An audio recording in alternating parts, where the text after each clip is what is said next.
How are you? I'm good, thank you. How are you? I'm good. Thank you for being so patient with me.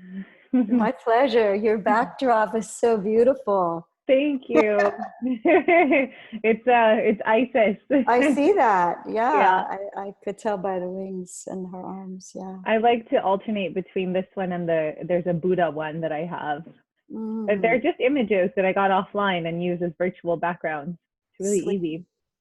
sweet. Somehow my hair doesn't do it. Like, Yeah, because you have your hair goes out, yeah, and it gets softer. And it's very full, so that would make sense. Yeah. yeah. But you have a great background. You've got some. It's a piece of art. I'm very fortunate to have this in my home. Yeah. It's called Three Sisters. It's a really Nice. beautiful Dutch painting. Wow. I'll just have to match my clothes to it until I get around to buying a green screen, which I Yeah. keep saying I'm going to do, and I don't do. Yeah, soon, especially with this big transition, right, into the digital world. Yeah. Yeah. mm. I went for a run this morning, so I've Mm, been doing some breathing before we sat down, before we connected. I wanted to really just drop in and mhm, slow down. mhm. Yeah. And I have our questions here. Okay. I have them all prepared. But first, how has your day been? Has it been productive? Has it been intense? Has it been very calm? It's been intense and productive, and I've had to move through some emotionals because my partner is moving through some difficult emotions. And I just did the ISTA training, the ISTA festivals. Jasmine Hanna, her talk on sovereignty with Oh. it's a shamanic journey. It was really Mm. powerful.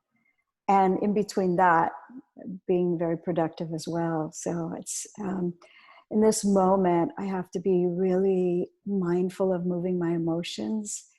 And I think we all do Mm-hmm. in order to stay productive. Mm-hmm. Yeah, I've been doing a lot of shaking, a lot of dancing, a lot of breath work. Running is good for me just because it gets me into this like really sort of flow state that feels strong. Mm, mm, Yeah, and I feel steady on my feet, which makes me feel like as a whole a lot more supported, you know? nice. So yeah, all of those things.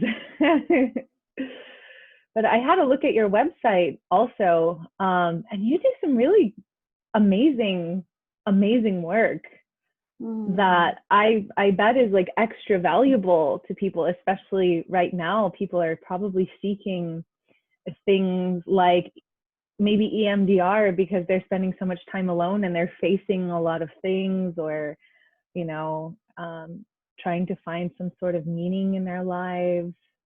What are you experiencing like on a day-to-day basis through your work? well, they're not breaking down my door right now. So I don't have as many clients as I did before COVID. And I think a lot of people are still scared Mm. that they don't want to spend their money, or they don't trust technology, even Mm. though I have a really great software program that comes from Holland that brings the EMDR signals into the computer of the person that I'm working with, and I manage Wow. it from my end.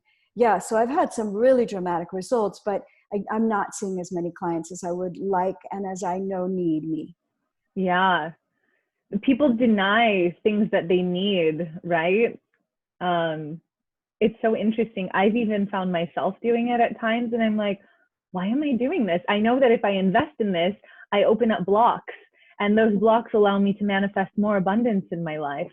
But there is this strange portal that or threshold that we have to cross in order to get there, I think. Gosh. Yeah.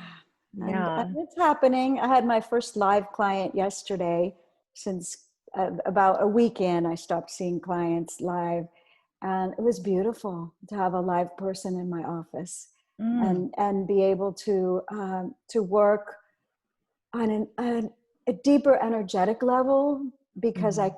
I can do that to a certain extent with Zoom, but there's something for people who aren't yet energetically adept Mhm. and open to the experience of the energy they can perceive on Zoom. Being in person, they just like, I mean, I could see this guy's face all light up and his body just really soften as he recognized somebody's here for him. Yeah. Yeah. Yeah, that's an important distinction to make, right? Someone who's more adept with energy versus somebody who's not, and how they're able to receive and open up to receive. Mm-hmm. What did you work with him on? What was the session Well, about? this particular client came in, well, it's interesting. He came in for hypnotherapy in order to heal erectile dysfunction. And he had studied hypnotherapy, one level of it. And so he knew about it and he knew that it was effective. But when he came in, as we began to talk, all of these things were coming out about his relationship and how his current partner is not cheerleading him and is not really cherishing him and adoring him. And it turned into a session about, because I always encourage them to shift their intention if it doesn't feel alive in this moment. And so it turned into a session about going back and healing that time in his life when that caused him to draw in somebody who isn't being very loving. And it turned into this amazing spiritual experience where he saw God. He was already a spiritual person Wow. and a religious person. And he saw God, and he really got his mission in this relationship, his mission on the planet at this time, and his empowerment on how to flow through this relationship without being so wounded by it. That's really powerful. How long was the session? My sessions are 2 hours. And that, Okay. yeah, so there's intake and intention setting and some guidance on the protocol that we're going to use and how it works, and then diving into the hypnotherapy, which can be an hour to an hour and a half. Now, is this okay? So 2 hours and you get to see God. That's pretty phenomenal. And is this is this a common, like, is erectile dysfunction a common thing for men? Like, do men come to you a lot for that, or do they normally come for other things? Because I don't do tantric massage on men, Mm-hmm. they come to me for empowerment. And so they come to me with erectile dysfunction, premature ejaculation, relationship issues such as not being able to draw in the right partner, not being fully seen like this one.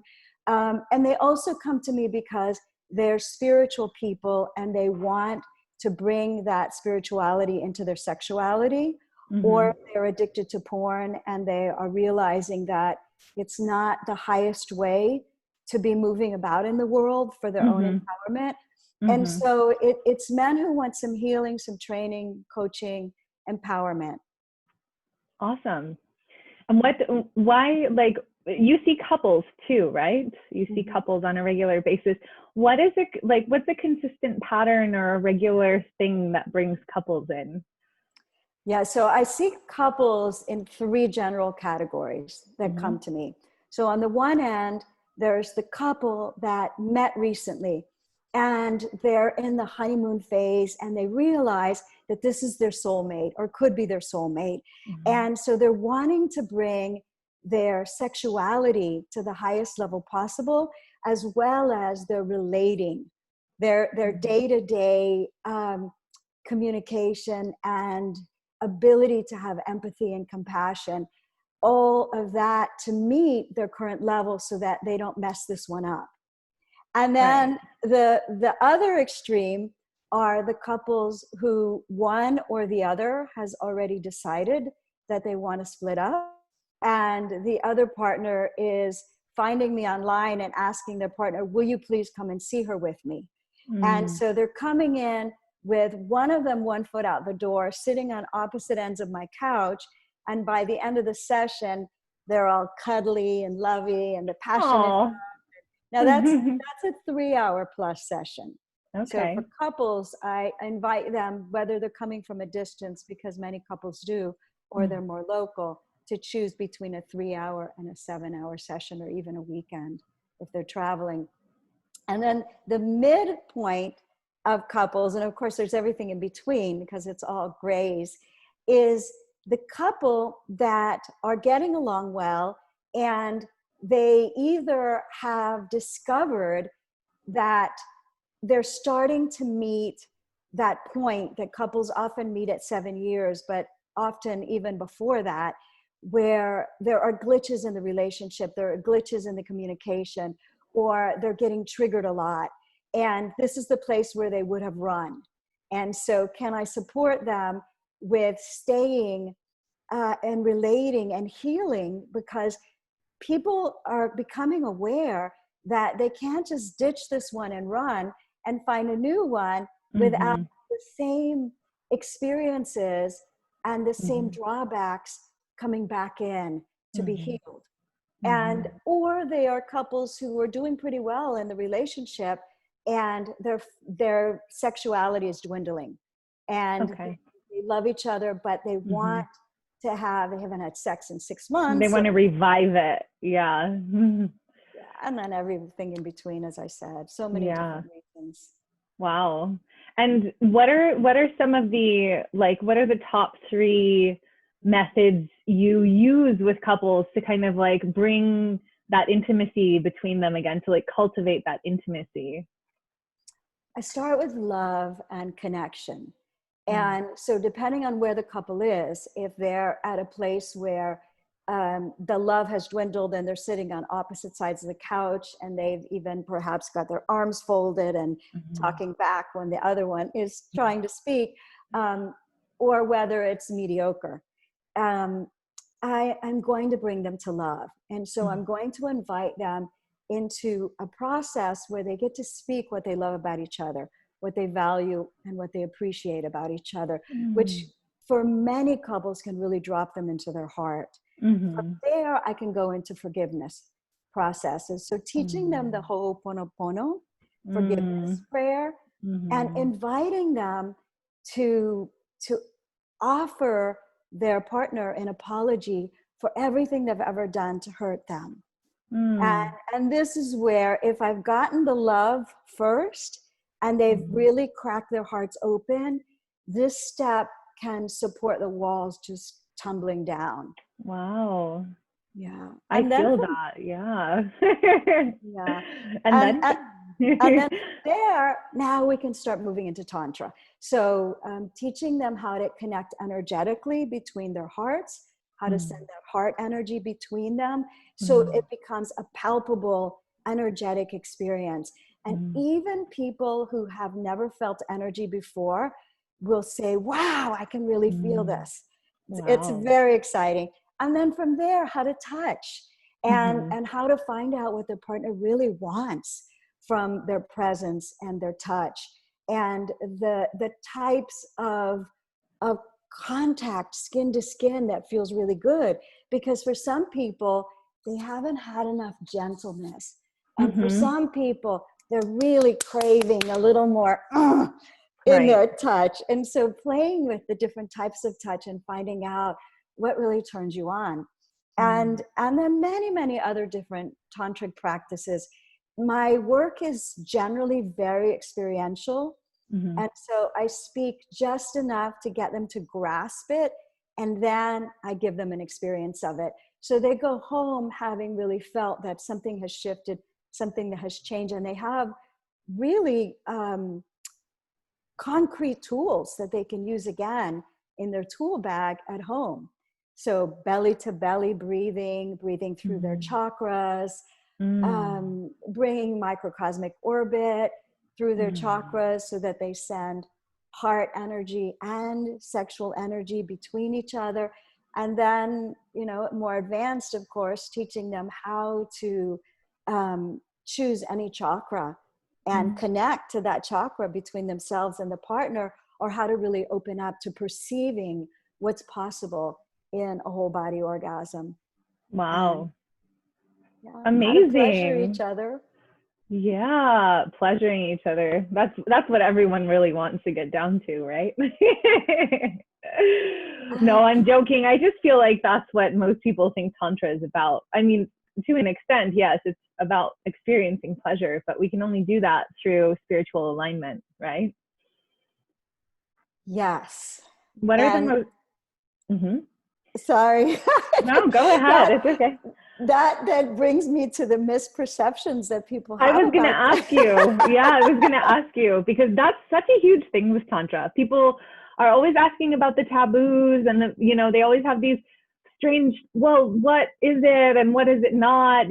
So tell me, like, what do you encounter? So the thing that I hear the most from men Mm-hmm. is that they think Tantra and Tantra massage is the same thing. And Mm. I don't know if this is worldwide, but in America, the majority of men who are new to Tantra or have had a few experiences equate Tantra with a tantric massage with a happy ending. Right. And then there's the idea that Tantra means sex. And so if I'm a Tantra teacher, then I must be polyamorous and I must be highly sexual and I must be a swinger. And yeah, yeah. Yeah. I mean, I live in California, so all of that is like basically all I experience all the time. I'm like, okay, yeah, I'm gonna have to work through this for sure. How do you dispel it for them? How do you like clarify and delineate between what Tantra is on a foundational level and like how people apply it in their different practices? When Yes. someone calls you and they're like, I want to experience Tantra, and I think it's this, this, and this, and they're men, and you don't offer massage to men, right? What do you say? Like, how do you handle that with care? Yeah. So the first thing is they usually just say, I want a Tantra session. And so then I ask them, what does that mean? And then Right. if they say it means a Tantra massage, at that point, I will tell them that Tantra is this huge circle of things. And a Tantric massage is one tiny slice of the pie. And that I can refer them to somebody because I train practitioners who can offer them a tantric massage, but I can also bring them into tantric mastery without ever touching their genitals. And I can teach them how to move tantric energy through their own body to have whole body orgasms and spiritual experiences. I can teach them how to master the art of bringing their partner into tantric ecstasy, how to exude tantric presence as they Wow. move about the world, how to become a bigger magnet to Wow. the sex they want to draw in, Wow. and how to really honor the goddess if Mm. they are heterosexual, and how to really honor themselves so that they can draw in that kind of love. And so it means that you have to stop doing this. I mean, you can Mm-hmm. do it once in a while, but you Okay. have Yeah. to get to where you can do this and connect it with your heart and connect your connection to your whole body, to your sensuality and your Mm. sexuality, and begin to fine tune your awareness of Mm. what it feels like when you touch your lingam, your wand of light, from an exploratory perspective and a self-love perspective. And Mm. so I may not give them all those pieces in the first conversation, but if they're with me Mm-hmm. and we can keep having a conversation, they may be interested in more. And some of them will listen for a while and they'll say, referral, At and least they listen, though. well, and They're educating themselves. yeah, and the truth is, if I refer them to one of my colleagues or one of my graduates, then I know that they're going to get a full-bodied experience. They're not Mm-hmm. going to just get a happy ending that is meaningless. Yeah, that's wonderful. I want to ask you, I definitely want to hear about your practitioner training because I actually looked at your trainings online. And after we got off the phone last week, I felt like this transmission in my body from you. And I was like, oh, my body was hot. Like, this woman is powerful, you know? So I was looking at your trainings and thinking, I need to know more about what she does. And I'm super curious about that. But you said something earlier that actually piqued my curiosity about another little detail. You were talking about coaching men into pleasing women, you know, if they're heterosexual. Do you work with the queer community? Yes. You do. Yes. And how is that special or unique or not from working with the heterosexual community? And how do you create space and inclusivity? I'm curious. Well, because of my generation, I had to learn a whole new language. And every once in a while I slip up. And so part of it is the way my heart meets them with complete acceptance and curiosity and wonder. And part of it is using polarity other than man, woman.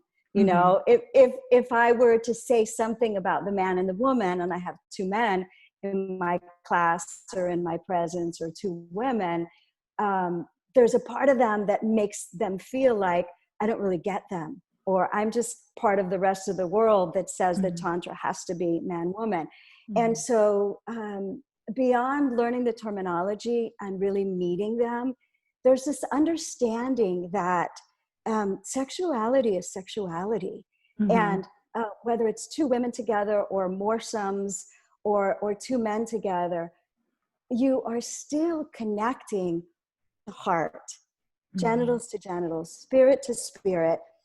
And so the nuances are actually less than the similarities, as long as they are fully received with much respect for their choices. And for the fact that until now, most of the world hasn't really given them the space to be themselves publicly. And still they're not as comfortable I'm in Florida, you're in California, I'm sure it's much easier there. But here, you know, you see two men kissing on the street and a lot of people would frown upon it. And so for me to just be, yes, you know, if I see them displaying acts of affection with each other, and I'm a big yes to it, then that meets this place in their belly and their heart that really needs to be met. Yeah, beautiful. Thank you for sharing that. So, practitioner training. I want to know what that entails, when you're like what you're doing this year around practitioner training. Give me some details, please. I feel like we're riding this wave. Yeah. So I'm just checking my internet because you're cutting out a little, but I'm in a good internet. So we're riding this wave of not knowing. First of all, we are saying when we rewrite our invitation that they will get 100% refund if they can't move, if they can't come here, if they can't travel. And we're still undecided as to whether to do it in July, maybe August, maybe. We have a group of women that were scheduled to come in April. And the majority of those women have either left their total amount or their deposit, trusting that they're going to be able to make it when it happens again, and knowing that we'll give them a full refund. And yet it wasn't enough, because by the time COVID came around, it was around the point where we get our critical mass of fully filling the retreat. And so that hasn't happened yet. And so we're riding that wave of when do we have it? But my co-teacher and I are thinking July or August. And so just the thought that comes to mind is my co-teacher is the one who's the current master of linga massage. Since I haven't done it in a while, because my partner and I came to an agreement about 6 years ago that I wasn't going to do that anymore. And he doesn't do that on women either. And so, and he's not a tantrika, he has a whole different field. But my partner is really adept at working with men's lingams and teaching them how to spread the energy through their whole body. And she doesn't believe in giving them a happy ending. She doesn't shame it if it happens.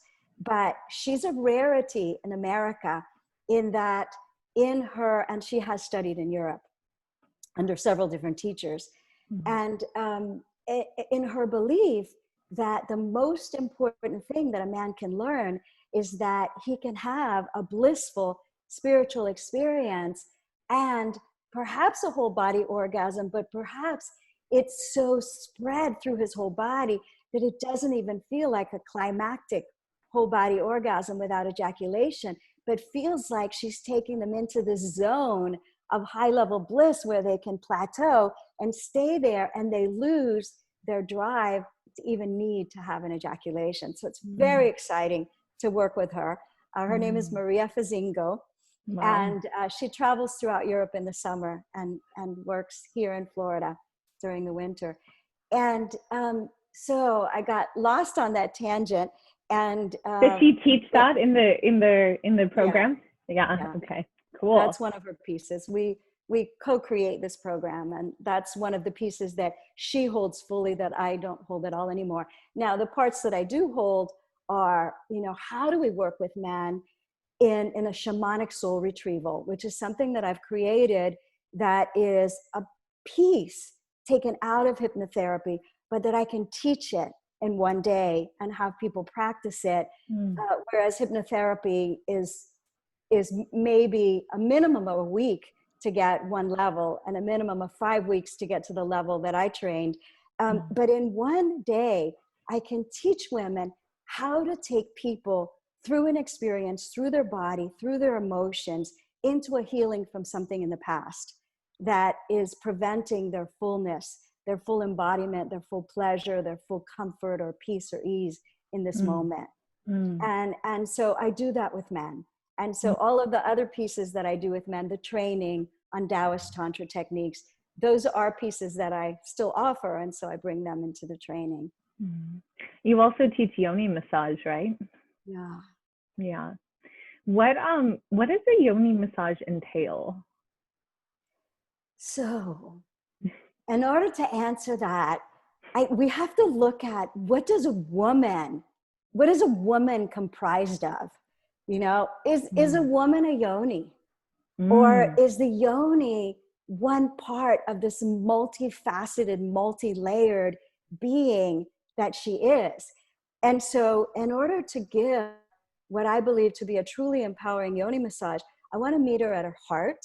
I want to meet her at her womb, at any places where she has been wounded or disempowered, whether it's sexually or in terms of her moon cycles or her power.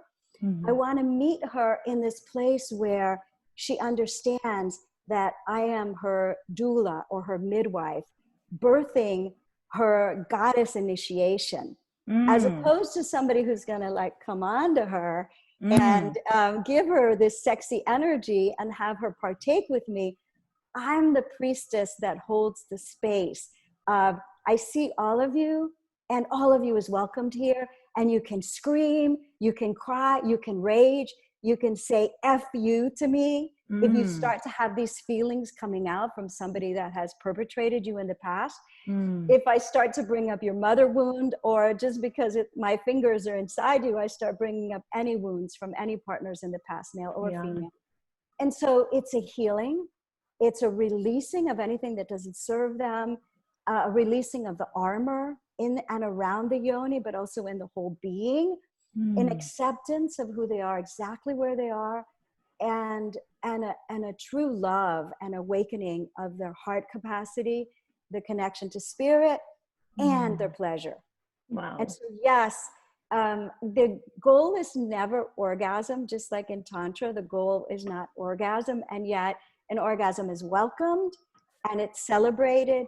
And if they don't have an orgasm within a yoni massage, it's not a failure on their part or mine, because something has shifted, something has moved.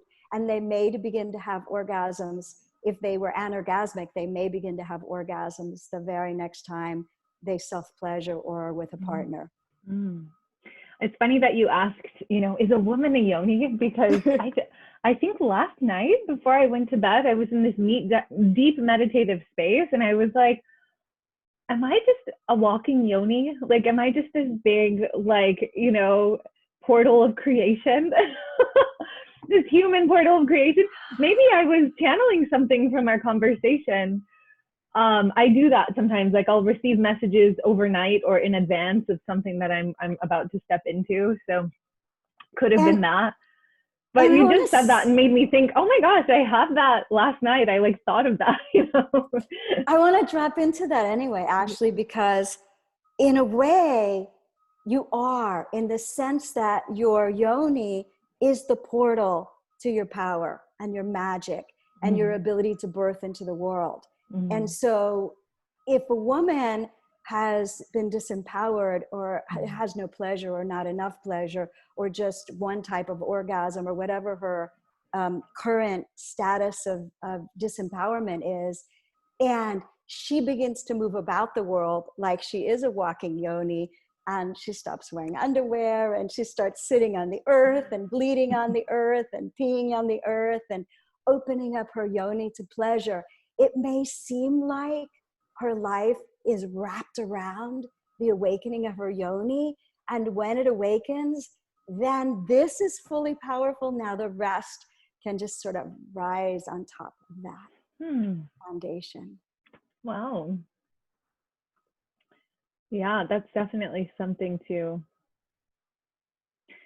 let land, you know, to let land. That's big. It's really big.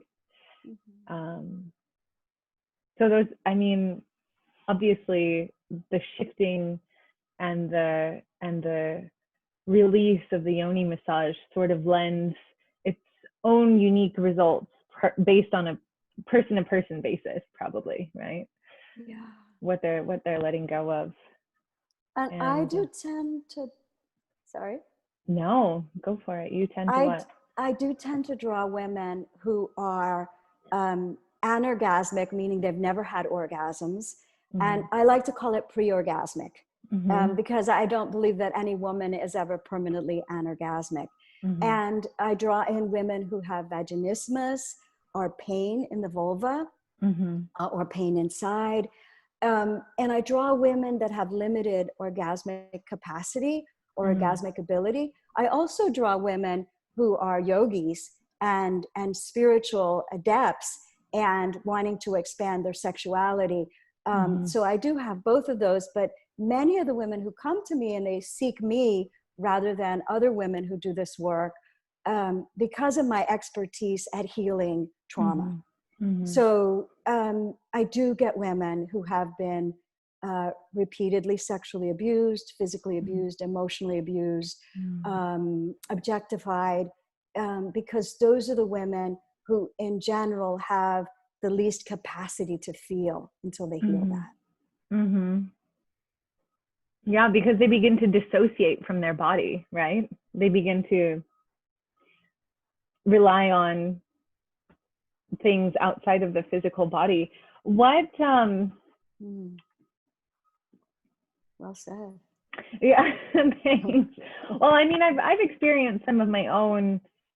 I wouldn't say I was ever really severely traumatized, physically speaking, but I've experienced plenty of my own sort of plenty of transgressions against what I perceive to be my sovereignty, I guess you can say, from a young age, or like I think because from a young age, from the age of like 8 until my early teens, I didn't really have a male role model around for a while. I didn't understand the importance of personal security or like, containment or structure. And I was so like feminine and fluid and playing with the dark and playing with the light that I didn't really have a strong, I also didn't have this, and I still don't, I don't have a tendency to be judgmental. Like I don't judge very much. So I even don't judge others' behaviors. Discernment? I discern, and that's something that I learned with time. But I think, at a young age, there was, anyway, it was a little complicated, but I totally understand. Acceptance of more than perhaps you should have accepted. Is that what you mean? Yeah, probably. I think so. That seems right. Yeah. Many of us had that. I had that. Yeah. I think it's also it's common, right? Like, do you think it's more common amongst women than men? To have been sexually abused or objectified? Is that Yeah, what? or to, yeah, objectification. I wouldn't say objectification, but Or maybe to acceptance? accepting more than you should for your own. Yeah. And it has to do with not being allowed our no. Mm-hmm.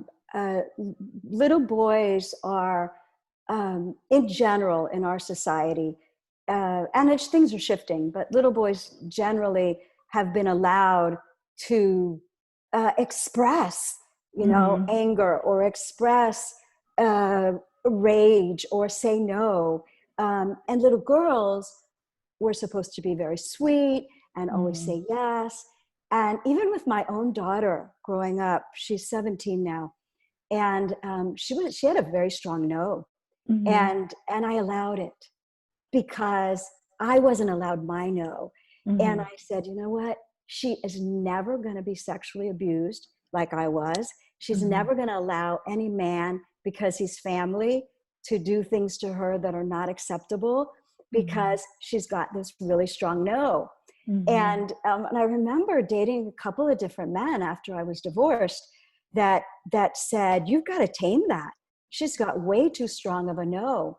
And so I've always been writing this fine line between no disrespect of me, and you're not the parent, and you're allowed to have your no, and we can discuss it. Mm-hmm. And it's made it so that she's still very strong. Mm-hmm. And who knows whether I would have ever been as strong as she was at 2, because Mm-hmm. we're two completely different people. But I know that I was bred to be quiet, Mm-hmm. and do what I was told, and to be seen and not heard, and to be pretty and not mean, and kind, and all of those things that can make a woman be disempowered in her ability to say, this isn't right for me. I'm still learning that. I'm Mm. still learning how to feel my body beginning to freeze or submit, Mm. and to breathe into my body and say to myself, okay, something is not comfortable right now. I need Mm. to breathe into this, and I need to be in a space of owning what is going on around me that is making me uncomfortable, that is making me, my normal lion self, drop into a mouse. Mm. And when we can learn that as women, when we can take this hypo arousal, which is what is happening when we're freezing or submitting, and bring ourselves into breathing practices, into embodiment practices, Mm. into the ability to say, I am here right now, I deserve to be in my body, and I am feeling angry right now because of what I'm seeing, or I Mm. am feeling very uncomfortable with the way this conversation is going right now. Rather than trying to create harmony by having disharmony within ourselves. Right. That's a really important discernment. The two, yeah, possibilities there. Wow, that's powerful. I feel like, yeah, there's a very strong tendency amongst the female population to act subservient and to yearn for harmony, even in the cases where it's not serving their highest good. It's not serving them spiritually. It's not serving them even to be like, it perpetuates that disembodiment. It's Yeah. powerful. And there are places for it. So for instance, if they're in partnership and they and their partner are both regressed or triggered, and they're acting like two little kids yelling at each other, Mm. somebody has to have this viewpoint of, my mission is to create harmony, so that they can find ways to embody themselves and come into their adult beingness, Mm-hmm. so that they can say to the other person, would you like to breathe together? Would you Mm. like to come into belly to belly? Would you like to, can I touch you? Can we just hold each other? Because if both people don't have harmony somewhere in the back of their mind, but just have I'm right in the back of their mind, then it might just continue to escalate. And so it serves us in that way. But we can't say, would you like a hug or would you like to be touched, if we are feeling completely run over. So we have to find that place of empowerment within us, whether it's through our breath or through dance or through running, as you said earlier, or whatever it is that brings us back to presence, so that we can meet ourselves and say, okay, now I'm an adult. Now I can be the one that asks for connection while still upholding my need to be honored and cherished and adored. Now, what if that fails? What would you tell a man or a woman who have the right intentions and who hold the space harmoniously as often as possible, but their other half or their counterpart doesn't put in equal work, doesn't try? I was once in a relationship with someone who hasn't been diagnosed this. It's very difficult to diagnose, but someone who I concluded was an actual narcissist. And I was constantly trying to re-engage in a harmonious way, and there was constantly like, no, and that I respect no's. For instance, had I come to you during that relationship, what would you have told me if I tried 3-4 times?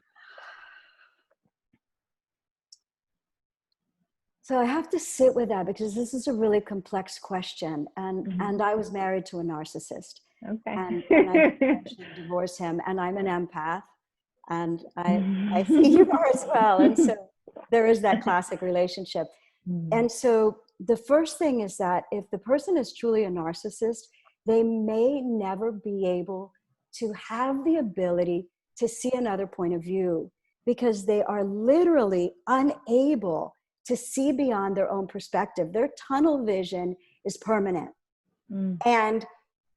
And so that's what would need to happen. That person, people can be temporarily narcissistic, and I can get narcissistic temporarily if my needs are really being trampled upon.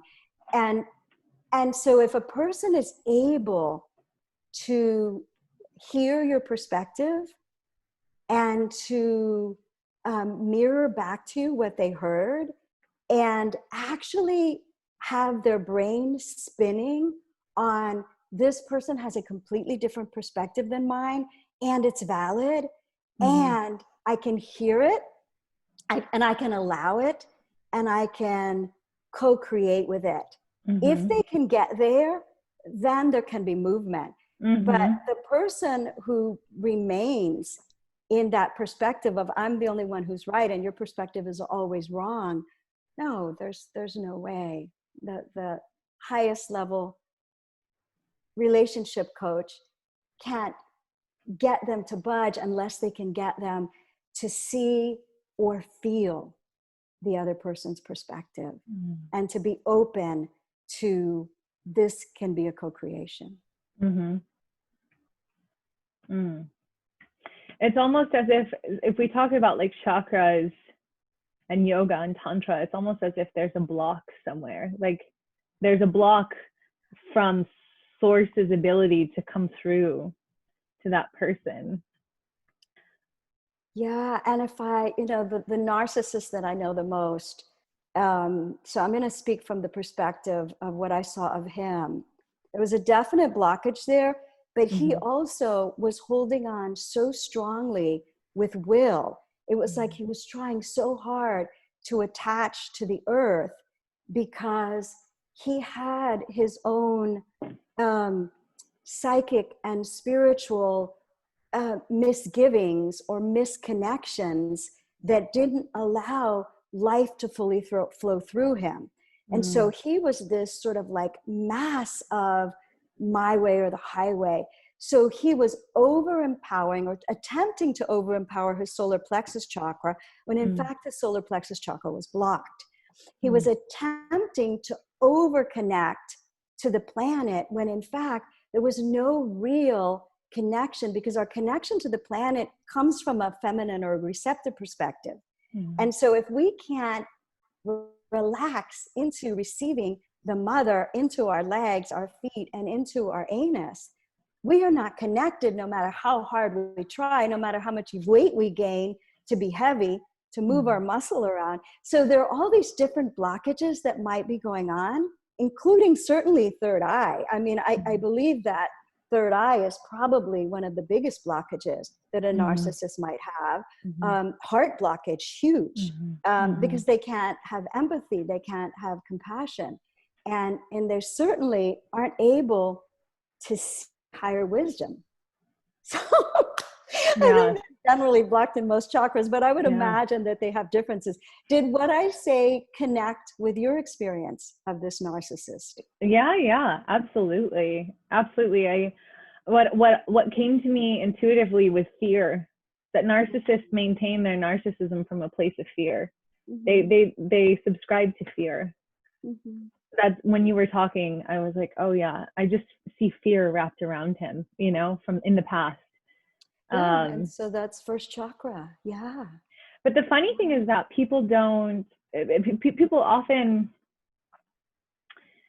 who need those awakenings, people who need, people who are scared, who are living in fear, are manifesting exactly that. They're manifesting more experiences to fear, more loss, more. If they fear loss, they're experiencing more of that loss.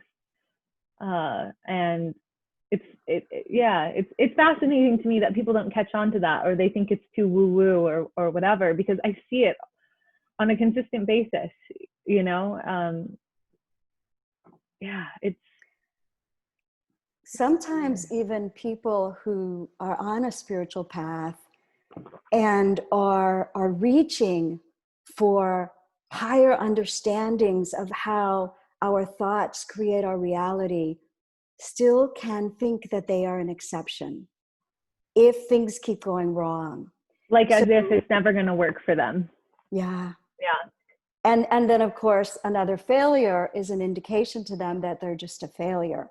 Right. And the difficulty of supporting that kind of person from coming out of that mindset, it really almost requires them to have a success. And for them to, on one success, be able to now understand a wider perspective, and yet that wider perspective perhaps has to come in first before the success can even come in. Yeah, it's like the gateway drug of spirituality. The gateway to source. The threshold. Yeah, you have to. I mean, I know I've dealt with my own share of fears and skepticism and stuff throughout. I'm 33 years old, and I've been practicing yoga for over 10 years, and on the sort of conscious path, you might say, of peeling back the layers and going deeper since my very early 20s. And I definitely have dealt with my own fair share of things. And as an empath, it's easy to absorb other people's things. Learning how to create those boundaries and take on that sovereignty, like really claim my sovereignty, has been the most powerful thing. Yeah, but when we talk about failure on either side, whether they're, you know, a lot of people talk about the law of attraction and manifestation, including myself. I completely believe in it. And I believe that there's sort of an algorithm with it as well. There's almost mathematics to it. And just like anything, you don't become a master overnight. You know, you practice, you fall and you get up and you go again. And people, I think, the human ego is more invested in the fears than anything else. So it's almost as if the older somebody gets and the longer they live in that ego or that narcissist place, the longer they allow that to be the captain of their ship, the more there is at stake almost. It's like, well, we can't turn back now, you know, we've come this far. This is who I am. And it's this identity thing. And then they're facing a full-blown identity crisis if they try to flip the script, right? Maybe that's something in there. I like little steps when Mm-hmm. somebody is like that. And so I will teach them to have gratitude for every little thing that's good. Mm-hmm. And so going outside on the full moon and gazing at the moon and offering up gratitude for every little thing that's happened. And even to the point of, I'm grateful that I still have food. I'm grateful that I can still walk into the grocery store and buy food, and that I still have a house to live in, and that I can still go out into nature and be in the trees and be in the flowers and the animals and the creatures. And coming from that space, if somebody can do that once a day, then you begin to open up this ability to receive. And if they can, with their law of attraction, add an emotional connection to belief, you know, like, can you imagine yourself actually making money again? Can you imagine what that would feel like? Because sometimes people right now are so lost in I can't, that they can't even tell you what they would do with it if they got money again. And so if I can get them to even dream about, what would you do? Would you buy something? Would it give you greater peace of mind? Would you do something really fun? Would you travel? What would you do? And then they can begin to let their wheel turn on. So maybe I can have a sports car someday, or maybe I can go on this vacation I've been always wanting to go. And what would it feel like?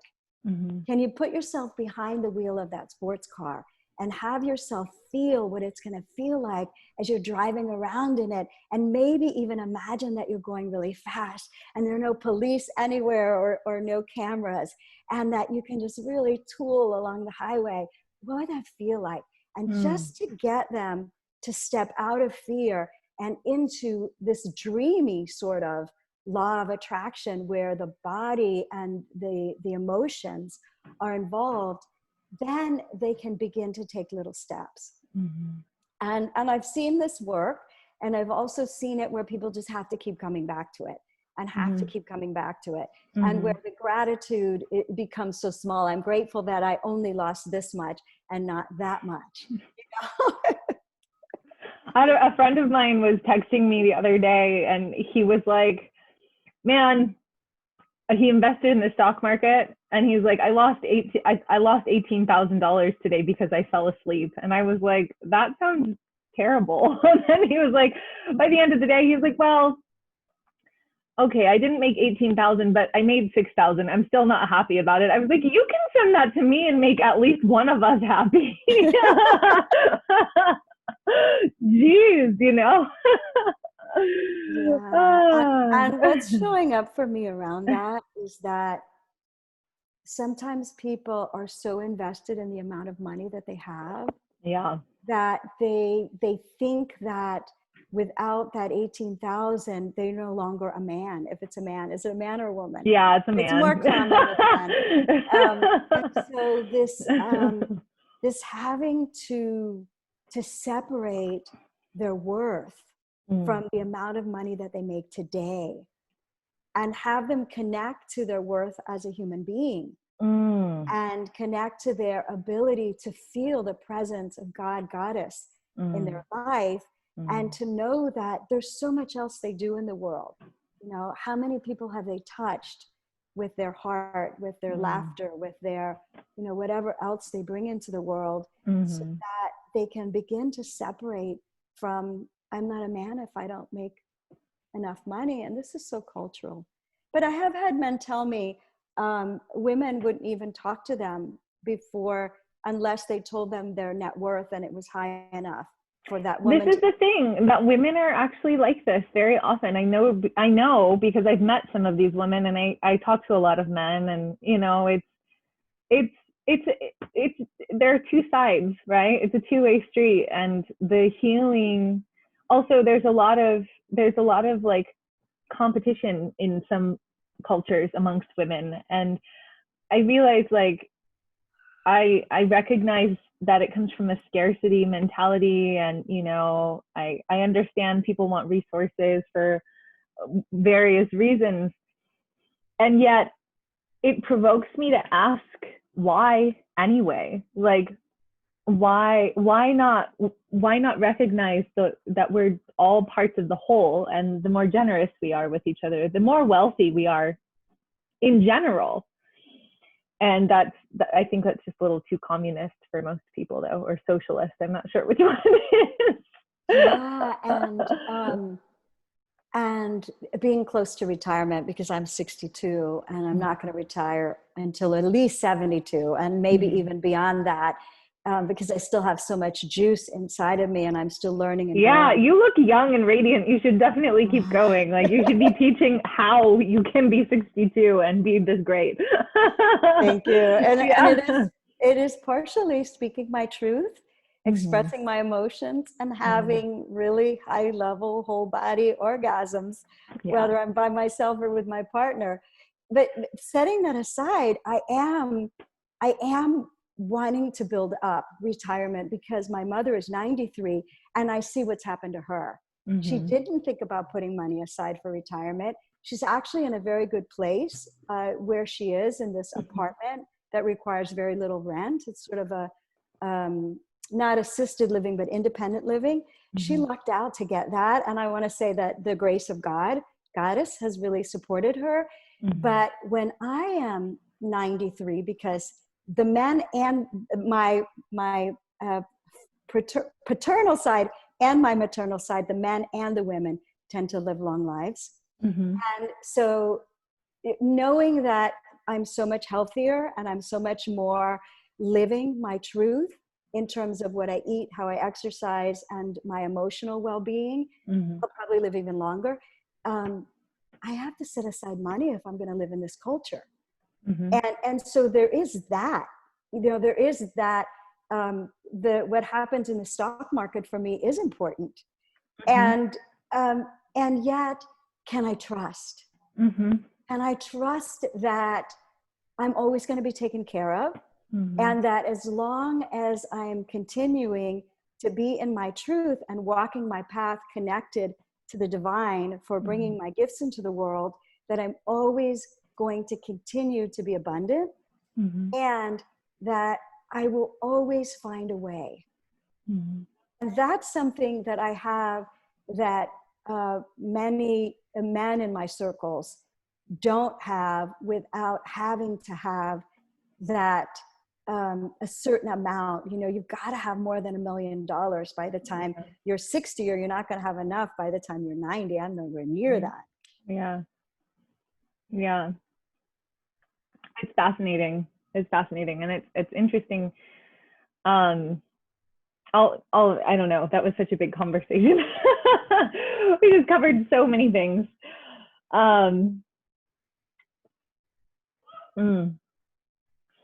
There are people watering a garden outside my window and laughing. They've accidentally sprayed each other with water. Oh, fun. So distracted, sorry. Oh, man. Is there anything else that you feel drawn to share?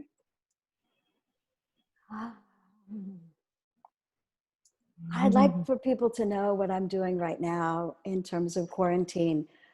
Besides offering EMDR through the computer, where I plug them into this application from Holland that gives them the signals that I control on my side, I'm doing Zoom classes.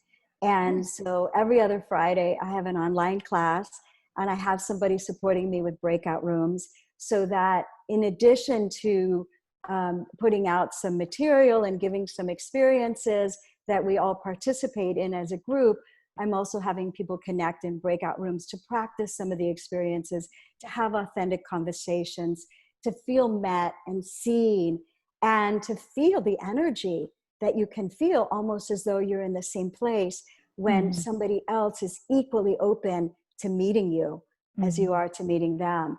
And so that's available right now every other Friday, and I record them. And so the past classes are available on my website. Oh, cool. And yeah, and I'm going to keep doing those because I have a following in other places than Florida because I've taught at Tantra festivals. Mm. And so it's able to, it allows me to connect to people that have come to my classes and really enjoyed my work and can't come to a local class. Mm. And the next thing on the pike is the Mm-hmm. Mexico Tantra Festival.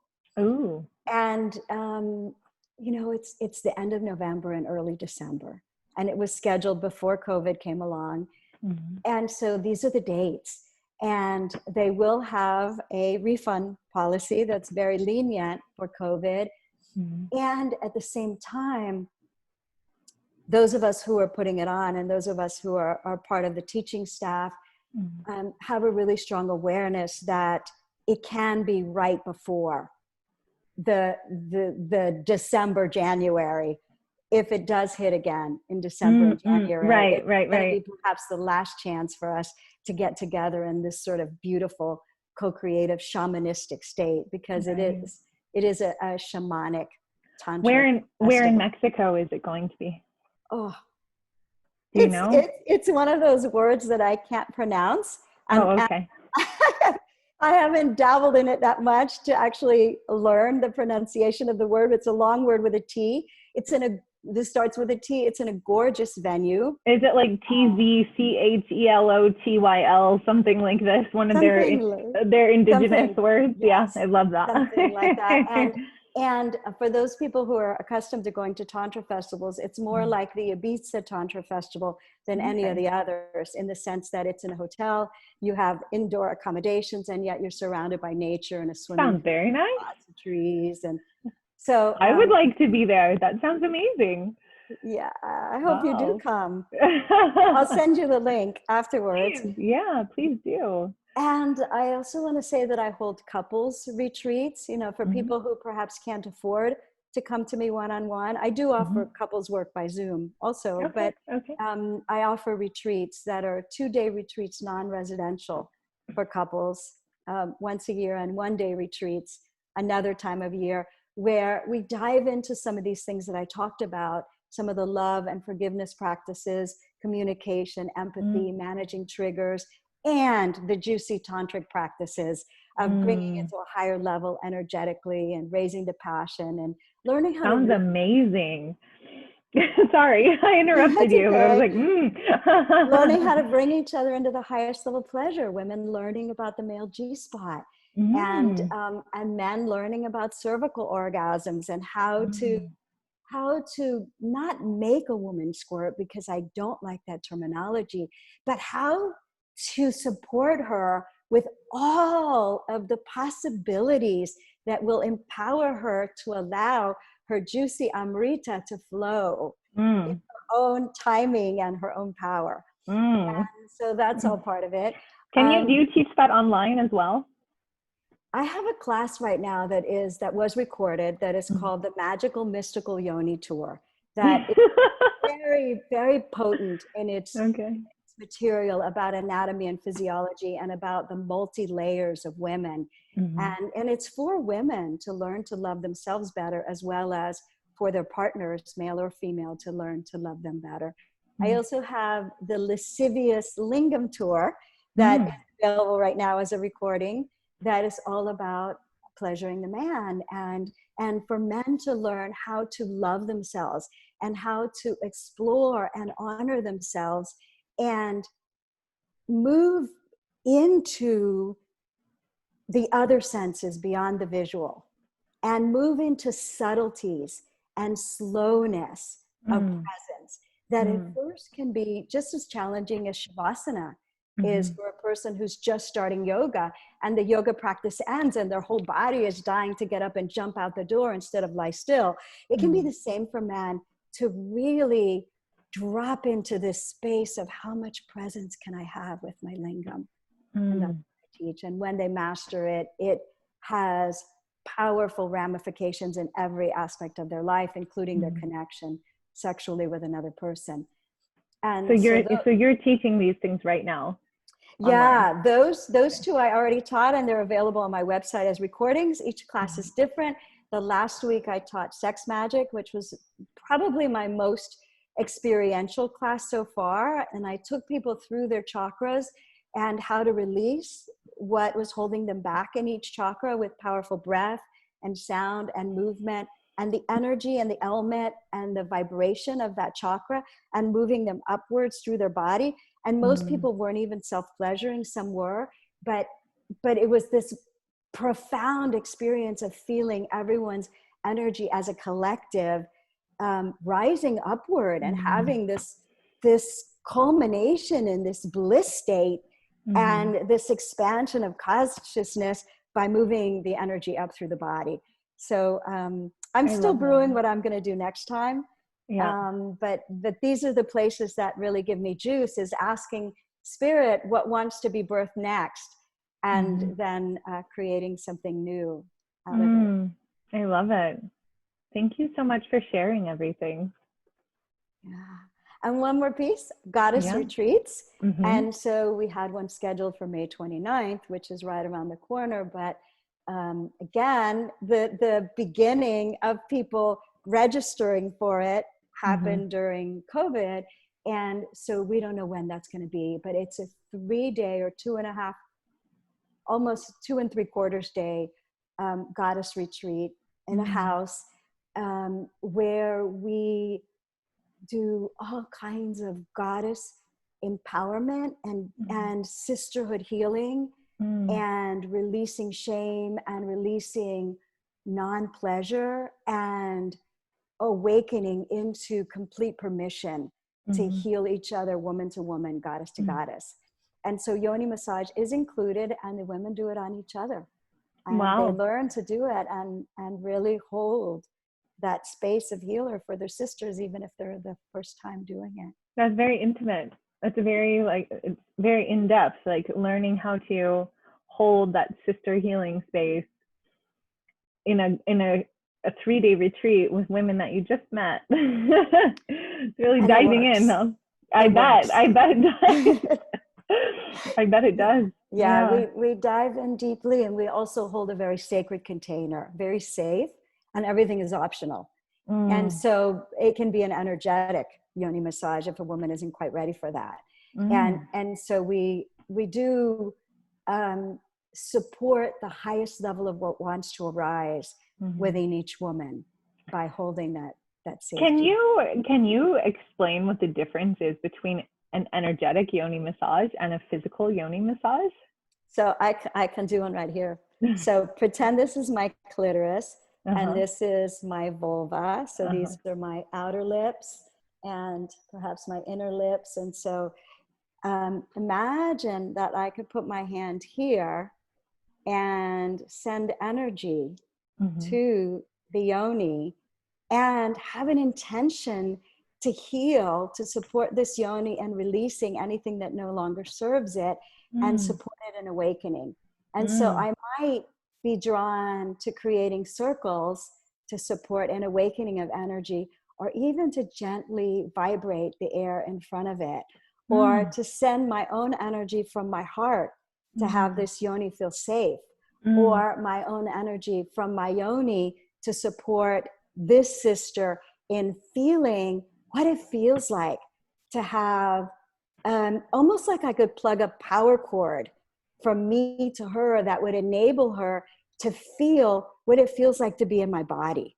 And so it's I don't even have to touch. And this has been the first step sometimes with women. And that's part of it, but part of it is also the practices that we do from the perspective of the woman is creating the practice for herself. So I'm going to give you one of them, which is to move the energy from the first chakra to the second and be looping that energy, and then move the second to the third and the third to the fourth. And so it's an orgasmic meditation that's just through the energy centers to awaken and move that energy up.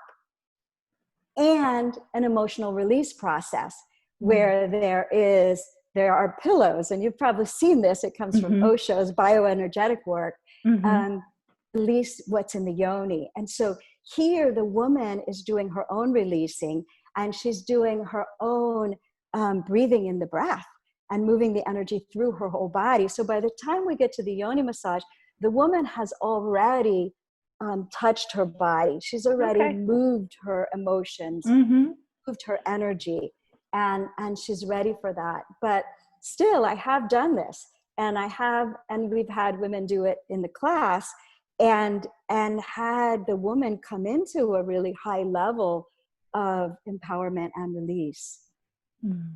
And sometimes women will have that on the first yoni massage, and then they'll come back ready for an internal.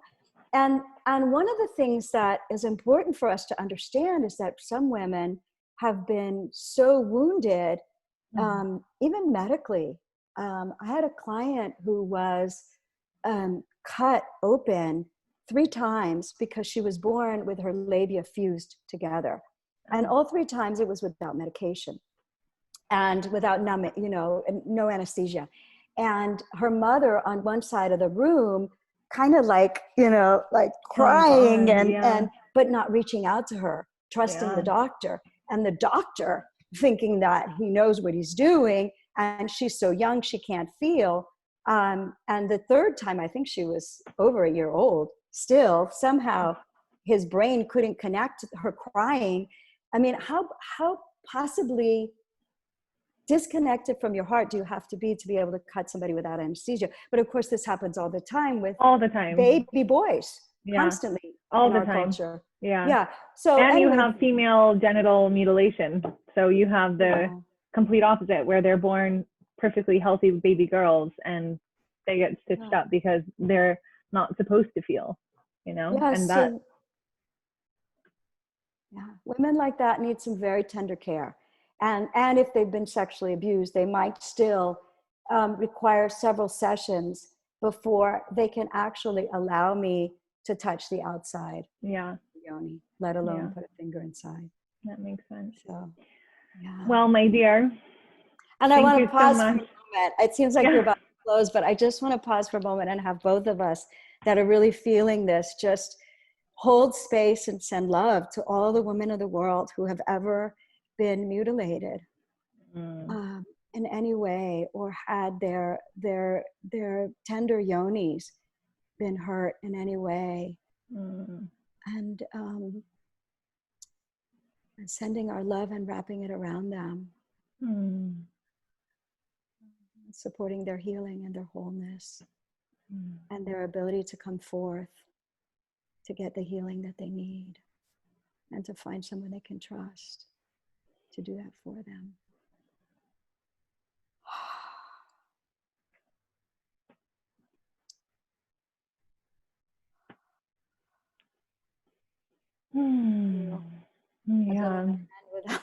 Thank you for that. Thank you so much for your time today and all of your wisdom. And I'm super glad that we connected. Me too. It's been really fun working with you. It's been a beautiful conversation. It hasn't felt at all like a question and answer. It's really felt like a real beautiful co-creation together. Perfect. Wonderful. Well, we have lots to share, lots of links and things to share for whomever is watching, and I'm sure we'll have another chat soon. You have to keep me updated on your trainings, on your retreats, and I will be in touch also about some other details around those things in the near future. Perfect. Yeah. Namaste. Lovely to meet you, Ashley. Lovely to meet you too. Thank you so much. Take care. Have a wonderful evening. You as well. Speak to you soon. Bye for now. Bye.